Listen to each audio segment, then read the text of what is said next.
Hey everybody, welcome to this week's Q&As. I am really excited to see a whole bunch of you this weekend at Retro World Expo, but for now, let's jump in and see the questions that we've got for this week. It's Thursday morning, so hopefully everybody had enough time to get their questions in, so let's jump right in.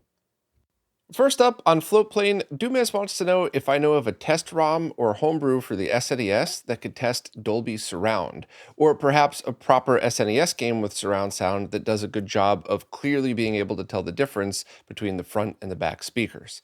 So, as far as games go, Star Fox is my go-to for Dolby Surround. I think it does a very good job, especially if you consider the year it came out and the technology that was there. I think having that in a Super Nintendo game was really awesome.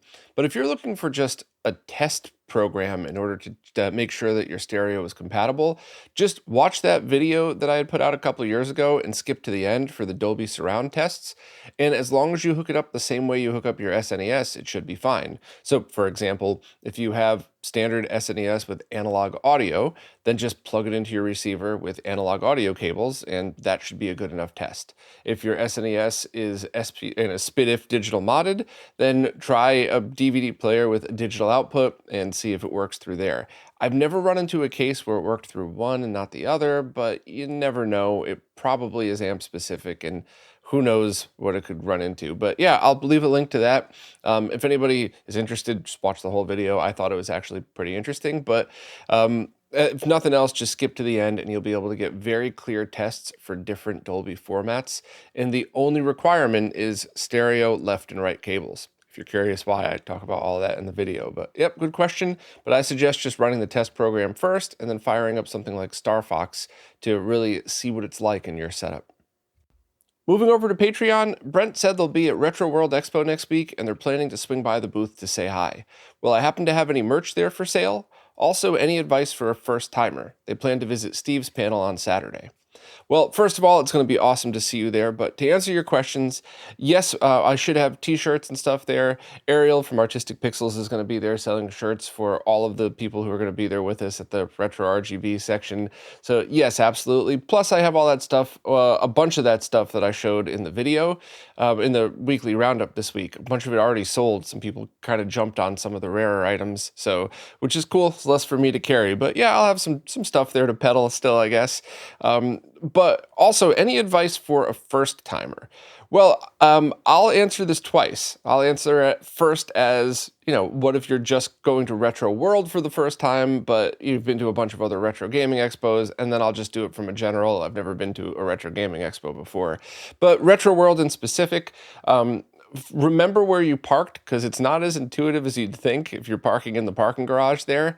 And that's basically it. Follow the signs to go into where the expo center is. The expo is connected to the hotel, so it's very easy to go in the wrong one the first time. Or it's also very easy to be there half asleep in the morning and try to go down an elevator when you're supposed to go up because you didn't know which ramp you're on. So it's basically like prepare for just a confusing parking scenario the first time, and then that's it. It'll all click into your brain right after that. You'll have to go up the stairs in order to stand in line to get there. There's usually big lines right at the beginning, but then you could just walk right in after the doors open, relatively soon afterwards. And the panels are on the floors above where the main expo hall is. And that's really the only Retro World specific stuff. It smells fine. That's something that you might want to know if you've been to plenty of other expos. I'm not trying to be negative about that. I'm just trying to say you don't have to worry about, breathing into your shirt the whole time you're there, like at least one other expo that I had been to.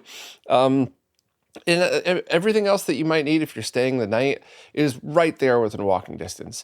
You don't need to go on really long walks. You don't need to jump into Ubers or something like that. You could either eat right in the restaurants, across the street or within like very reasonable walking distance. You don't need to go out of there if you don't have to. As far as just general expo advice, if you have a screen name that's different than your actual name and you come up to say hi, drop that name too, because so often, I know I've said this before, but it's worth repeating. So often somebody will come up to me at an expo and I'll have an awesome conversation. And at the very end of the conversation, as they're walking away, they'll be like, oh, by the way, I'm Super Mario 123 on your Patreon. And I'm like, whoa, we talk all the time. Why didn't you say so? So yeah, open with that. So I know who you are. And so all of us do.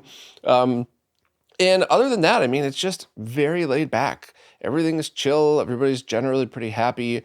It is rare that you'll run into other people or vendors that are grumpy. I mean, everybody has bad days, so, give somebody the benefit of the doubt if you do run into that. But, like, generally speaking, it's just a positive experience. And check the schedules and everything in case you need to plan around it, because I'll definitely be at Steve's panel on Saturday, but I'll also be on 2 other panels. And so if you want to come by to say hi, basically, if you see some of the RetroRGB crew doing panels, I'll be there. I probably won't be at the booth. And the only other tip is if you see any of us running into the bathroom, maybe just give us a minute, and when we come back out. Oh, and the other thing, if this is so dumb and kind of gross, but very, very true. If you ever see me coming out of the bathroom and you shake my hand and it's wet, it's because I washed my hands. I can't tell you how many times, like, I'll run out of the bathroom, I'll wash my hands, and those stupid paper towel dispensers will spit out 1 sheet every 4 minutes. So you got to try your best. And somebody will come out and be like, "Hey, it's Bob." And I'll shake their hand. And a minute into it, I'll be like, "Wait a minute, my hands are wet because they're clean, not because I peed on them." So that's the only other random tip I could give. Hopefully you would all have given me the benefit of the doubt for that one anyway, but I just wanted to let you know that just in case I forget to mention it. But yeah, that's about it. So really looking forward to seeing you and everybody else there, and hopefully you have a great time. Robert Williams is looking to integrate a Dreamcast into an existing setup that's currently working fine, but they'd have to find the right cables to use and the right settings on the Dreamcast. So basically, they have their consoles run through the RetroTink cables into a Kramer switch that has HD15 D sub connectors, so a VGA switch. And then coming out of that, it's going to an RGB to component converter, and then being run to a RetroTink 2X, as well as a CRT that has component video inputs that could only accept 15 kilohertz, so 240p 480i, not 480p. So in that setup, the Genesis and Saturn that they currently have connected to it work perfect, but integrating a Dreamcast would kind of bring up a bunch of different issues. I think that as long as your Switch can pass component video signals, which I'm pretty sure those can, but it's worth trying at least with anything that's component video first before buying this, but assuming that it can, getting Dreamcast component video cables would absolutely be an excellent solution for this. Because at the moment, you could leave those switched in 15 kilohertz mode and then just send it to both devices and it'll be totally fine. Now, just a little side note here. When you're talking about Dreamcast that supports both 480p and 480i on basically every game, if you're going to a CRT, they're both going to look good. 480p is definitely going to look better. So if you have like a multi-format CRT and you booted it and played a game in 480i and then rebooted, switched it over to 480p mode and played it in that, you're definitely going to notice a difference and 480p is going to look better. But it's a much, much bigger difference on flat panels. You're losing half the resolution and you're no longer required to deinterlace. So it feels like you're getting more than half the resolution back from that. So as a short-term solution going through the Tink 2X, it's going to be fine. But as a long-term solution, you're probably going to want to look into upgrading your scalers. We'll get back to that because you also asked about that one later.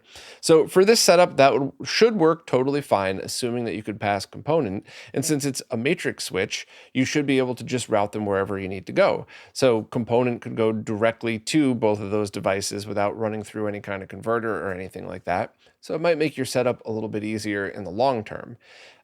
The other thing that you could do is you could try to get a basic Dreamcast SCART cable, not one of the expensive ones with the switch. And in fact, I hate to say this, but this might even be a good time for a cheap, crappy AliExpress cable, because then you would just need to take off the SCART head and then wire RGBS and ground and audio into an HT15 connector and break out audio separately. And you could wire that directly into this current setup and use it the exact same way that you would already. And that's not going to be a long-term solution, both because I'm recommending a cheap and probably crappy cable, but also because you're going to want to eventually upgrade to 480p out of that. But for now, that's totally fine, and it'll look fine on your CRT. There's no real issue with that there. You're going to have to mod the head to it, or I guess you can get a converter for it if you really wanted, but then you're adding more cost, and you should probably just get the component cable at that point. But that would be a great short-term solution. But see if component video will work. Any device that outputs component, just basically set it to 480i, use a basic cheap Amazon adapter. I'll see if I could leave a link to one of those for you as well, and route it through, and on the output side, route that into your CRT and see what happens. Now, for future scalers, you mentioned looking into that and looking into trying to get a better signal converter for this. And at that point, yeah, the OSSC would be great. And the only issue would be is if you play a bunch of Saturn 480i games, the OSSC has just standard Bob deinterlacing. So at that point, I think you could kind of just decide what's going to be more important for you. Do you want to be able to plug things into the different, like plug it into the I don't know, the SCART input of the OSSC and have all of your signals go through there? Do you want to try to mix and match stuff, or do you want to get a RetroTink 4K CE, run everything over the D-sub input, and then you just switch the inputs on the remote, but physical hardware could just be connected to one input? But either one of those would be great because they could accept all of those signals, including 480p, and do a great job upscaling. So if you were to do that, the only things you might want to note is trying to figure out a way to get things into the OSSC's component and SCART inputs, because the VGA input doesn't have a low pass filter, which isn't a huge deal, but you're missing out on a good feature of the OSSC for that. So I guess from this point, figure out if that matrix switch can pass component video, and then kind of go from there and decide what you want to do. Do you want a cheap short-term solution? Do you want more of a long-term solution? And then what do you really want to spend as your end goal for the scaler? Are you really going to be doing a lot of gaming on your flat panel, or is the flat panel more of like a fun thing and you concentrate on gaming on CRTs? There's a whole bunch of different things that you could kind of, that as long as you think about it and put it into perspective, it'll really help you make your decision on how much you want to spend on this. So also, just for the record, I read every word of your post. I just figured I'd skip to the answer for, in respect of your time and everybody else's. And I like the stuff. So thanks for the kind words. But yeah, I'm happy to help. And I think we're able to get your setup really pointed in the right direction. Arkanoid has a very massive console collection. If they were to route one of the outputs of their HDMI switch to an OSSC Pro with their analog output board, and then use one of their RetroGem or other HDMI modded consoles to output non-scaled HDMI direct mode to the OSSC Pro, and just use it as a DAC to output RGB to their CRTs, would I expect any lag or other issues? This would seriously cut down major wiring issues, as they currently have 20 systems outputting HDMI and 40 outputting RGB. That is awesome. If they have to also do analog for those 20 HDMI systems, it's a major hassle and expense. So my guess is this is going to work totally fine with no problems whatsoever. You're probably going to want to watch Marco's downscaling videos on the OSSC Pro just as a reference and to help you out with this, and to understand that the OSSC Pro is essentially 3 scalers in one, and all with the remote, by the way. You don't have to unplug or replug anything. So depending on what you're looking to do, what resolutions you're looking to scale from and to, there's going to be different options for you, from 0 latency up to very reasonable latency. The only things I wouldn't count on with scenarios like this is light gun support, because even if it is 0 latency, with the translations between analog and digital and some of the stuff that goes on, it throws light guns off. So even if they still work, it might be off by an inch, or it might vary a little bit. So it's just not reliable for that, or like the Sega Master System 3D glasses. Not that there's an HDMI mod. Well, I guess technically the Luma code, but my point is, if you're doing any kind of digital integration with these consoles, don't count on light gun or 3D glasses support. If it works, awesome, but as from a playable latency point of view, I don't think you would have anything to worry about whatsoever. And that sounds like just an overall awesome and kind of intimidating setup. That's a lot of wires and a lot of things to get right on that. So props to you for making that happen. But that actually sounds awesome, and it could be a really great way to just route those signals through to other displays without having to do anything other than switch some settings on your remote control. So I'll leave a link to Marco's videos, and I'll leave a link to his channel, and just search his channel for OSSC Pro. And I think there's 2 that you're going to need to watch, because the updated one on it, the last video he made about the OSSC Pro talked about the firmware update that fixed some of his only complaints about it. So it sounds like a really solid solution overall, and I'll leave links to both of those. Jason Sherman had a belated response to the question about DMG Game Boy screen mods. They've been really happy with backlighting their DMG without bivert, though there's a twist. They put a rear polarizer with a transflective material on the back so that it looks totally original in direct light. They've done this with bivert too, but this feels like a really good way to preserve the original playstyle without adding low light capability. Jason also posted a picture here, and yeah, it looks awesome. I've never seen that before, so I thought that was just a really cool way to go about doing it. I wonder, are there any guides or are there any mod shops that will do this for you or anything like that? I'd certainly love to see one in person. I'm not a handheld gamer, so I certainly wouldn't want to buy it because I would use it for an hour, take some pictures of it, and then never use it again. But this looks really cool because, there's no wrong way. Well, there's many right ways to go about doing this. I guess I'm sure there's always wrong ways to do it, but I think whatever look you're going for is the right move. And for me personally, just an opinion, you all could think this is a stupid opinion and that's fine. But if I'm going to play the DMG, I want the original look to it. Whereas if I move on to a Game Boy Color, I would want a modern backlit screen. Even if it's something, even if it is more retro styled, I still just would want to be able to see it. And obviously I want to be able to see the DMG screen as well. So keeping it as original as possible while having good lighting for it, I think that's a great idea. So any other info you want to share about this, please let us know. But this is very cool. And if anybody is going to Retro World and has one of these, please bring it so I could check it out because this looks really impressive. And this is, if I was a handheld gamer, I think something like this is what I would choose because it's the original look and feel. And if I was super into handhelds, I'd probably have a DMG and a Game Boy Color as well, to be honest, or an advance for the Game Boy Color games. But thanks very much for showing this off. Nick wanted to chime in on the Famicom to NES adapter question by Firebrand last week, and Muramasa Entertainment sells one with support for expansion audio that works great. I had totally forgotten about that one. Thank you so much. I will absolutely leave a link in the description to that one, and I'll try to remember to update last week's Q&A to add that as well. Don't know how I forgot that one, but I guess it's the downside of doing these casual conversation style. But to continue, they also believe Crixt used to sell one, but it's under legacy products, and I don't think it had a case to it either. But yeah, I don't think Crixt is continuing to sell that stuff at all anymore.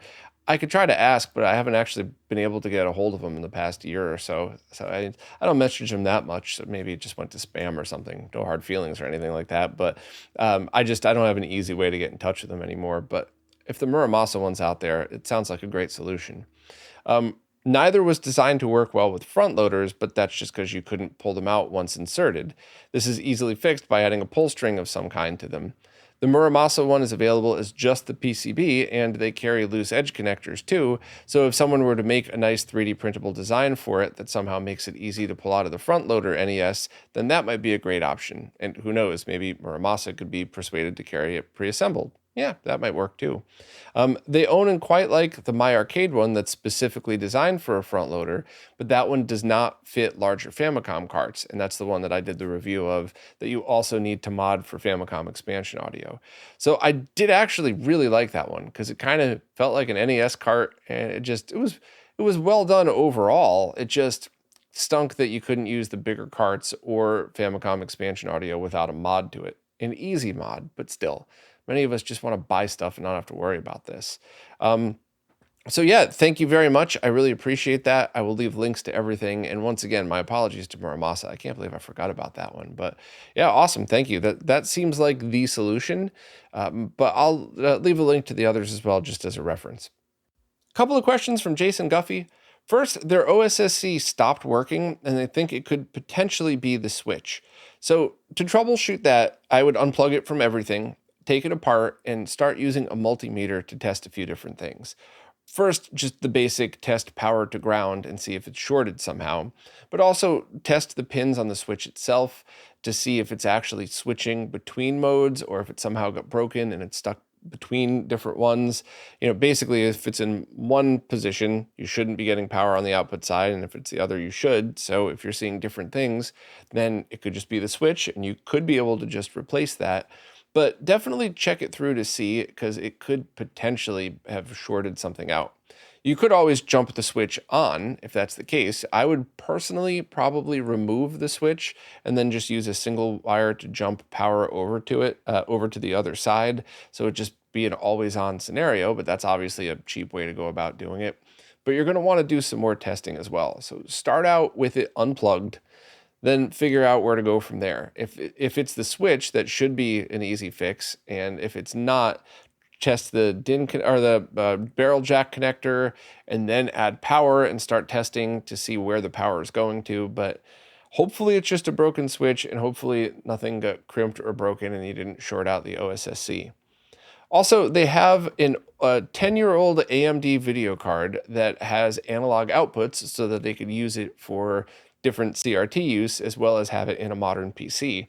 And the DisplayPort adapter, or the DisplayPort port, isn't outputting analog video through basic connectors.